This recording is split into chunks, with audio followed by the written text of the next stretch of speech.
সবাই মিলেমিশে একসঙ্গে কাজ করলে জঙ্গিবাদের মতো সাইবার অপরাধও নিয়ন্ত্রণে রাখা সম্ভব বলে মন্তব্য করেছেন সিআইডি প্রধান মোহাম্মদ আলী মিয়া। সকালে সিআইডি সদর দপ্তরে students engagement two combat cyber crime বিষয়ক কর্মশালায় সিআইডি প্রধান আরও বলেন, বিশ্বজুড়েই বাড়ছে সাইবার অপরাধ। এসব অপরাধ এবং অপরাধীর বিরুদ্ধে বাংলাদেশ পুলিশের বিশেষায়িত এই ইউনিট এরই মধ্যে অনেক সাফল্য পেয়েছে। পাশাপাশি সামাজিক সচেতনতা তৈরিতে সিআইডি নিরলস কাজ করে যাচ্ছে বলে জানান সংস্থাটির প্রধান। ঢাকা বিশ্ববিদ্যালয়, বুয়েট সহ 8টি সরকারি বেসরকারি বিশ্ববিদ্যালয়ের শিক্ষার্থীরা এ কর্মশালায় অংশগ্রহণ করেন।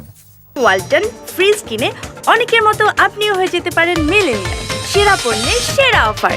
ফেসবুকও নাই, আইডি নাই, তার নামে ফেসবুক আইডি খুলে বিভ্রান্তিকর তথ্য ছড়ানো হচ্ছে, বিকৃতি রুচির ছবি ছড়ানো হচ্ছে এবং তাকে ব্ল্যাকমেইলিং করা হচ্ছে। মানুষের কাছ থেকে প্রতারণা করে বহু অর্থ উপার্জন করে এবং এই অর্থগুলি দেশের বাইরে পাঠিয়ে দেয়। That is money laundering.